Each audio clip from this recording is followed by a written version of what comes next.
Osokin, coming to realize that there is nothing he can do to make this change come true, he gets even more depressed.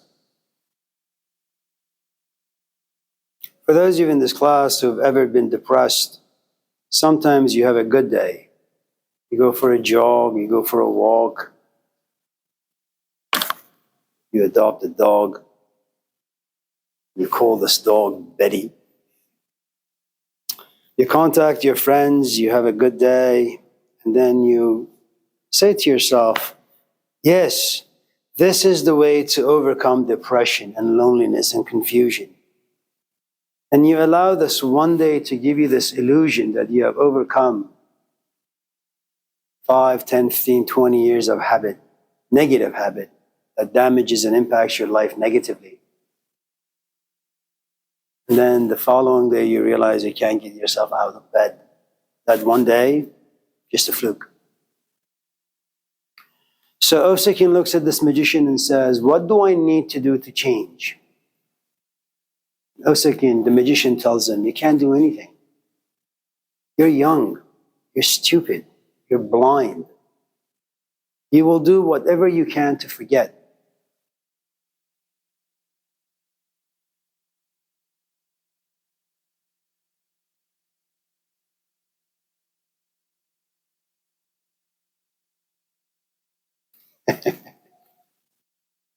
Oh, you guys. You know, this conversation isn't going anywhere. It's just nice to have it.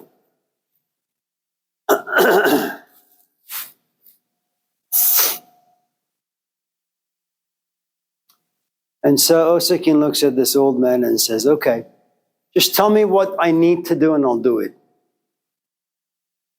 He looks at this young kid and says, you're going to waste your life. You're going to give your life to life, an organism that doesn't really care for you. And the only thing that life enjoys doing is to create and then destroy. That's what life does. And you are part of life. You've been created by life. It'll entertain you for some time, and then it gets you old, gets you sick, and then it kills you. The other thing you can do, since you're simply going to waste your life away, why don't you give it to me?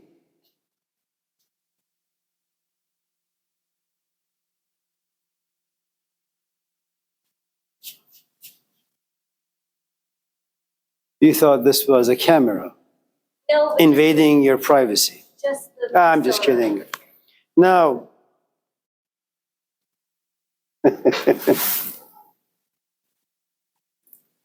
and the magician tells him, give me your life. You're going to waste it, right? Give me your life.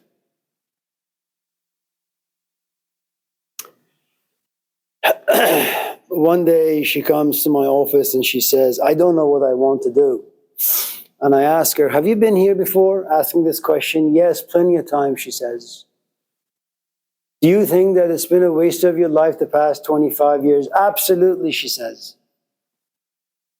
Why don't you give it to me? I tell her. To you? Yeah, give it to me. No, I don't want to give you my life. Why not? You want to give your life to other people, other things. In the end, you're forced into a position of poverty where you find me, come to my office, and you say, my life is absolutely horrid.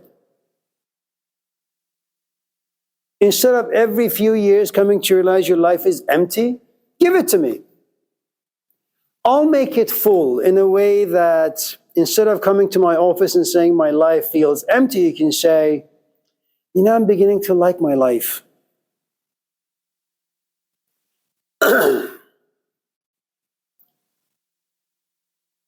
And then she said no. And I grabbed her by her arms in a nice way. And then she said yes. Right, David? It's Dave.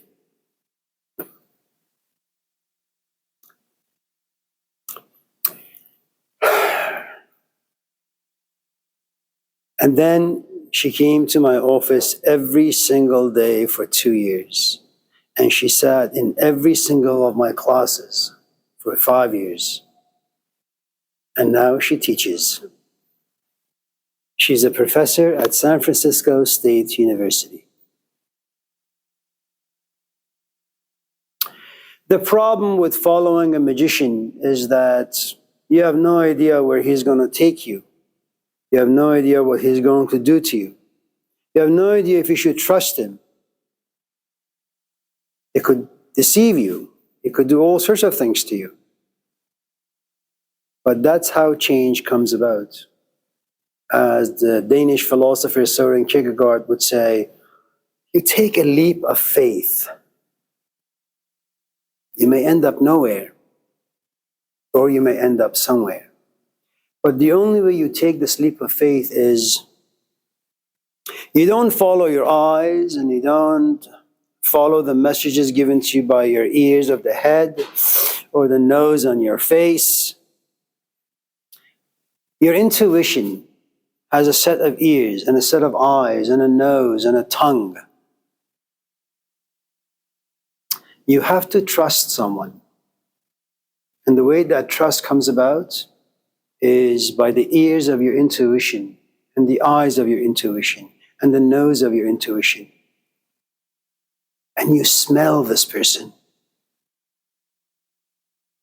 Now remember, if you hear somebody with the ears of your head, it gets filtered by your history, by your personality, by your biases, by your prejudices, by your self-deceptions.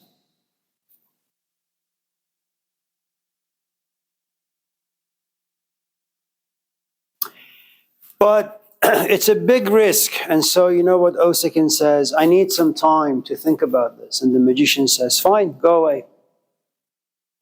I'll give you 48 hours. If you don't come back, you don't come back, I'll be gone. And then Osokin says, well, what if I come back like after 2 months or 2 years? Can I still find you here? You may find me, but I may no longer be interested. You know, right now you're single and you're kidless, childless. Your life has a good amount of space. You have a good amount of freedom. So if I was to tell you, go do double major in finance and philosophy, you say no. Say, okay. Then you come back to my class after 10 years, if I'm still alive, and you say, Amir, I'm ready for philosophy now. I say, really? Yeah, I am. And you sound very sincere. I say, so Julian, how's your life? Oh yeah, I'm married. I got triplets. I got, 2 jobs, but I really want to do philosophy now. I said, are you kidding me? How much free time you got a day? Well, I got about 20 minutes. And you want to do philosophy, huh? When your life is empty, has a lot of space, you say no. And when your life is full, you want to say yes. And I'll tell you why you want to say yes now when your life is full. You don't like your life. You want to escape your life by doing philosophy. You want to use me to cope with your miserable existence. And I'm going to say no. And so the magician tells Osokin that you can find me, but I may not be interested. That's the story, right? Now let's talk about, what time is this class over? 12?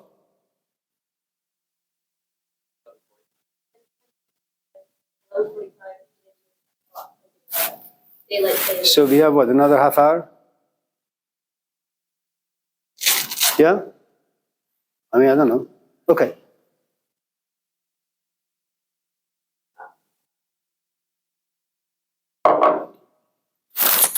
So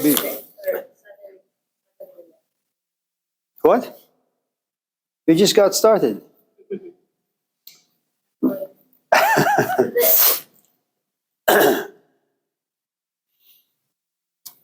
The first thing is that because of the way we have been wired, we are engaged animals.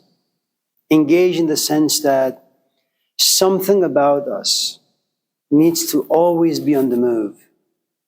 Sitting here, That's not what your organism was designed to do, just sit somewhere for 2 hours. So if the system imposes itself on you and says, fix your body there and make sure it doesn't move for 2 hours, it goes against your organism. So what do? You begin to imagine things, and then you begin to feel things. And then I say, are you listening to me? You say, oh no, I'm sorry, I was somewhere else. And this starts at the moment of birth. And we are condemned. So when you, for example, read the story of the Buddha and the guy just sitting on his ass doing nothing, he's going against life. He's going against life, at least on a physical level. I have no idea if the Buddha is thinking about things. Maybe fantasizing about his wife or his kids. I don't know those things. Okay? But the first thing he does, he says no to life by just sitting his body down and making sure it doesn't move. Then he does something even more strange. He says, I'm not going to think about anything. If my body says, itch me here, I'm going to say no. If my body says, well, my back hurts, do it this way, I'm going to say no. And then think. You know, our brain is wired to think. It's wired to look at things, see them as problems, and then rise to solve them. And the Buddha says, no, I've made my body passive, and I'm going to make my mind passive. It's not going to think. Thinking will have no content in it. It'll be blank. It makes no sense. But it's not just thinking, it's also imagining, going back in time, thinking about your wife, your husband, what you've done in your life. And it's not just imagination, it's also the feelings that come upon imagining things. I mean, you have to make your entire organism passive. Why?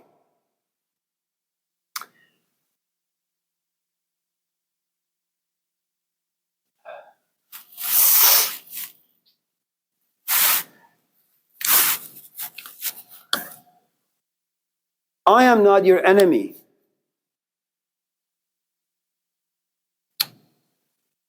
For the Buddha, for Jesus, for Moses, for Muhammad, initially at least,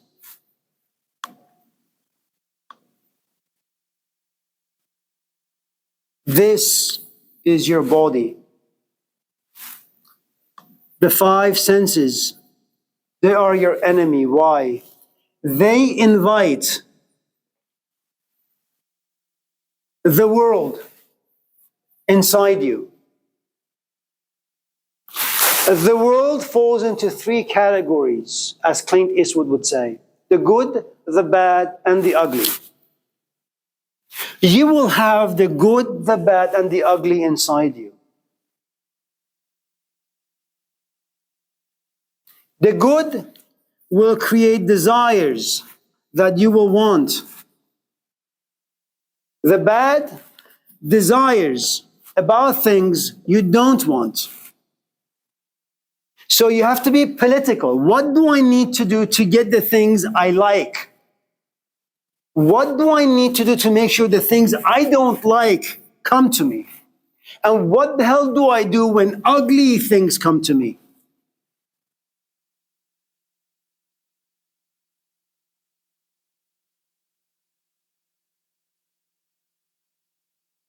So from the very beginning of your life, you have no choice but to be political. When do you cry to get your mom to sit next to you? When do you scream to have your mom walk away from you? That's the only way we can survive, by being a political animal. And to some extent, our organism is designed to be political.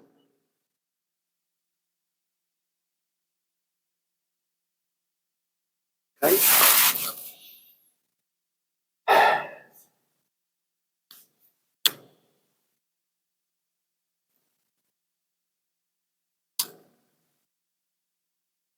The thing about desires is, you know, when you have a lot of money in your pocket and you don't think about the value of money, you just go out there and you spend it. When you're young, What you have is time. You don't really know much about the value of time, but you have it, and it's been given to you free. Time is like money. Desires is like going to a buffet. And when you're untrained, you will invite all the things you see in this world that you can afford. You will invite them in. The thing about desires is this. Here I am. Here is a desire. Now, the way it functions, it begins with attraction. It turns into a desire. Okay? Then you become interested. Then you become curious. You can still walk away from it. Then it turns into a want. Then it becomes a need. The moment it turns into a need, you become a seeker. You could be a seeker of porn. You could be a seeker of pastry. You could be a seeker of getting a PhD. It matters very little. The moment a desire turns into a need, you become a seeker. Here's the thing. The moment you have a need, you enter into this thing called poverty. You don't have. And it doesn't feel good not to have. And it troubles you. And just in case what you want another has, now you resent the other person. Now you become jealous of the other person. And just in case you say, can I have a little? And he says no, now you become angry at the other person. And then you wait for him in the dark with a baseball bat. So violence is very natural for us. You need philosophy, politics, and government to control the anger that lives inside people. Okay? Now, here you are in a state of poverty. You say, I want this. You don't yet have it. So the moment you have a desire that's need-based, you have an imagination of Amir Sabzevari possessing money.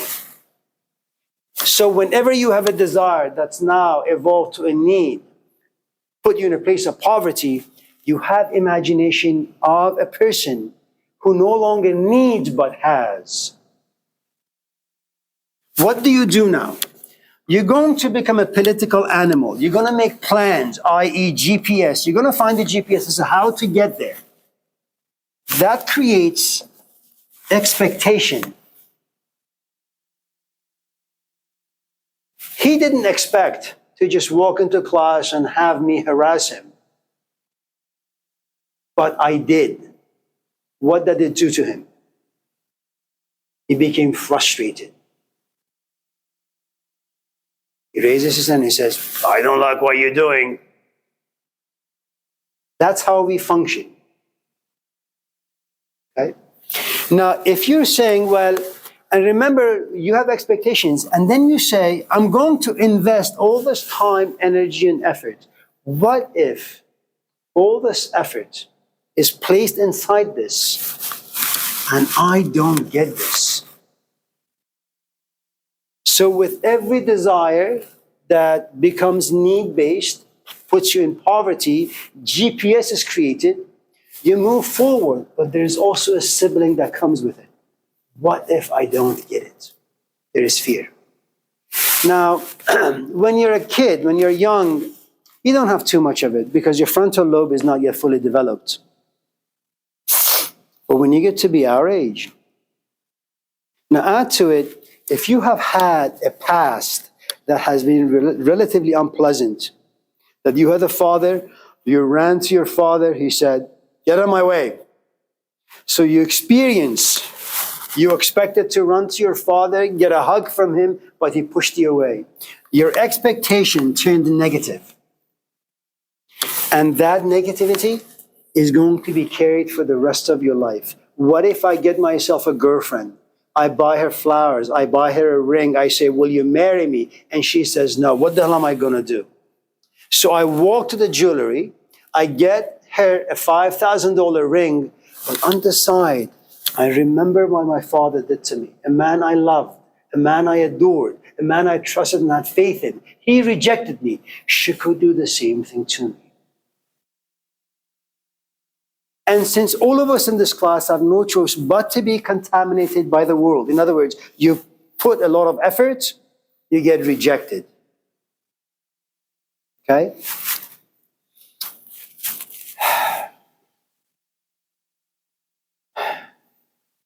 You don't want to have fear, have no desire. You can be a Stoic. Or have desire and think like a hippie. I'll have desire but no expectation. You know, the things that 20-year-olds say all the time because it makes them sound very profound. Yeah, I just want to be with you, but I don't expect anything. Really?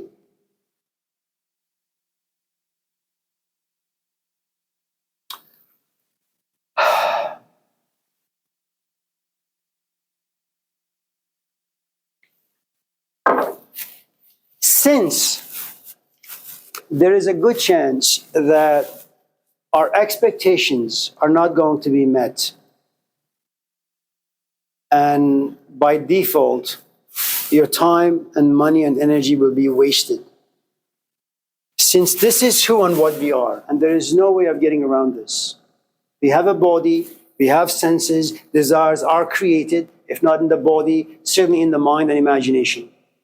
And if you believe in the spiritual stuff, even in your spirit. Then the next question is, since all desires come with their own unique set of fears, and about 80% of the desires will never be satisfied, what should I desire that will perhaps give me maybe 25% of positive experiences? Even if I don't get there, even if you were to sit home and write a book, even if you never get it published, the book will make you think, will allow your imagination to come to life. You'll have a far more richer interior. You'll never be published. No one will ever know that you have ever existed on the face of this planet. And your only fear is that I want to get published, there's a good chance that you may not be, because it's profoundly competitive. But that aside, the discipline of waking up at 4, sitting and writing, refusing to be distracted, allowing your imagination and your thought process to blossom, and then you read, and it is majestic. It's a gift you have given yourself. Now, the act of greed comes into play, which is, I want this gift to also be given to him. I want him to read it. Now, that's an imposition on your part. And just in case she reads and says, that's just garbage, that's a different scenario. So since this is the case, I think the better question would be, now that I know that life has to be lived with a good amount of expectations and fears and disappointments, what should I invest my time in?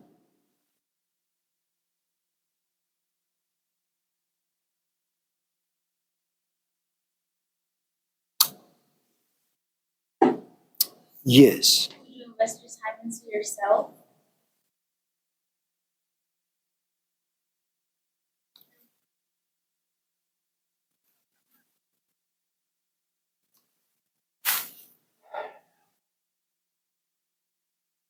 You should invest your time in yourself, absolutely. The difficulty with that particular statement or position is that I don't know what the self is. See, the Buddha, for example, invested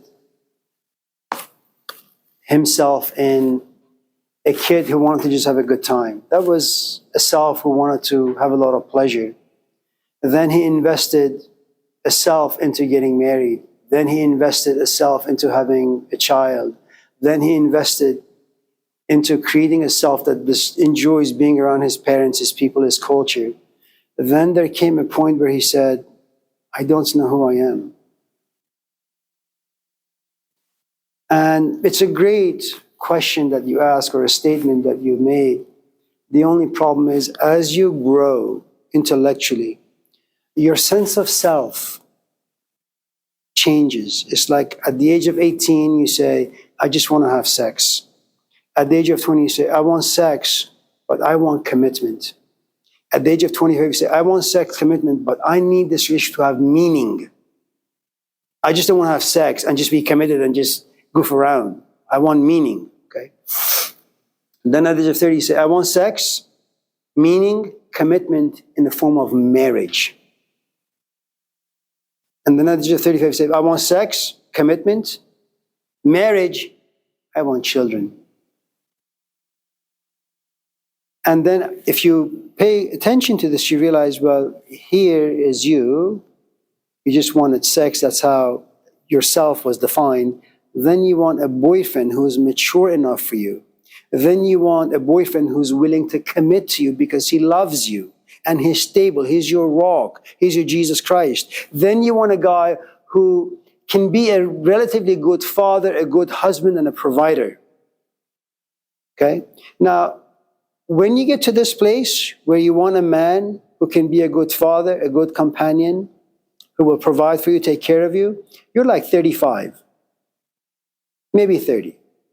You can't go back in time and say, why couldn't I demand those things of a man when I was 18? Because your definition of who and what you are was very, very different at the age of 18.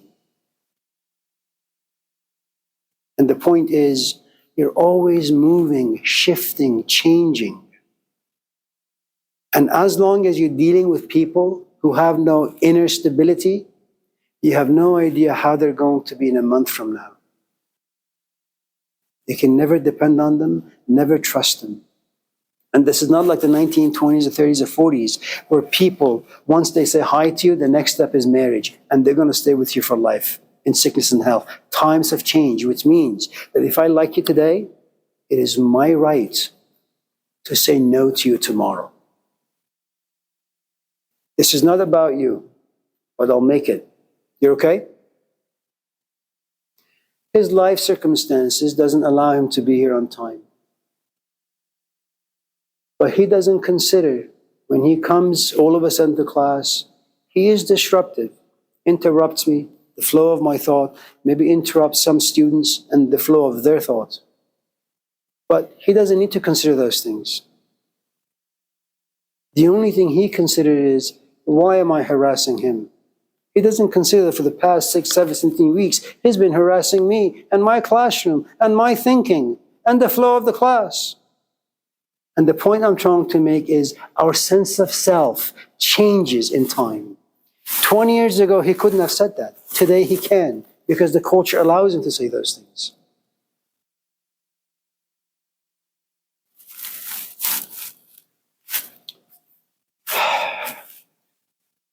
Another day gone to waste. It's good to see all of you. Take care of yourselves. Kendra was kind enough to bring some morning buns. Please, if you want, grab yourself a bun and get out. Have a nice day.